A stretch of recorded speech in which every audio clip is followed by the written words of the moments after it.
উপমান কর্মধারয় সমাস চেনার জন্য জাস্ট একটা জিনিস খেয়াল করবে। এই জিনিসটা কি? এই জিনিসটা হচ্ছে, দেখো, উপমান কর্মধারয় সমাসের মধ্যে একটা নাউন থাকবে আর একটা অ্যাডজেক্টিভ থাকবে। নাউন মানে বিশেষ্য আর একটা অ্যাডজেক্টিভ মানে কি বিশেষণ। তার মানে দেখো, উপমান কর্মধারয় সমাসের মধ্যে প্রথমটা নাউন হবে আর পরেরটা অ্যাডজেক্টিভ হবে। এই জিনিসটা খেয়াল করো, প্রথমটা নাউন পরেরটা অ্যাডজেক্টিভ।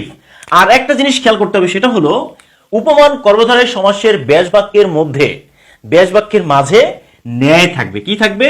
ন্যায় থাকবে। এই দুইটা জিনিস যদি তুমি খেয়াল করতে পারো, তাহলে তোমার কাছে উপমান কর্মধারয় সমাস একেবারে পানি হয়ে যাবে। দেখো, এইখানে বলছে তুষার শুভ্র।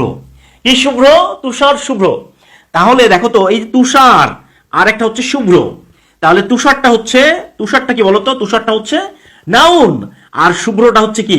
শুভ্রটা হচ্ছে অ্যাডজেক্টিভ বা বিশেষণ। তাহলে বেশ বাক্যটা যদি আমরা করি, তাহলে হবে তুষারের ন্যায় শুভ্র। তাহলে হচ্ছে তুষারের ন্যায় শুভ্র, তার মানে হচ্ছে মাঝে কি থাকবে? মাঝে ন্যায় থাকবে। তাহলে আগেরটা দেখো, আগেরটা আর পরেরটা হচ্ছে অ্যাডজেক্টিভ।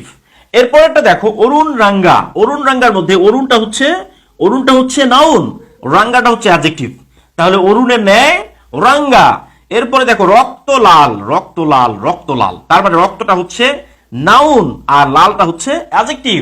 রক্তের ন্যায় লাল। এরপরে দেখো, চন্দন স্নিগ্ধ, তাহলে এই চন্দনটা হচ্ছে নাউন আর স্নিগ্ধটা হচ্ছে অ্যাডজেক্টিভ। চন্দনের ন্যায় স্নিগ্ধ। ক্লিয়ার? এরপরে দেখো, কাজল কালো, তাহলে কাজলটা হচ্ছে নাউন, কালোটা হচ্ছে অ্যাডজেক্টিভ।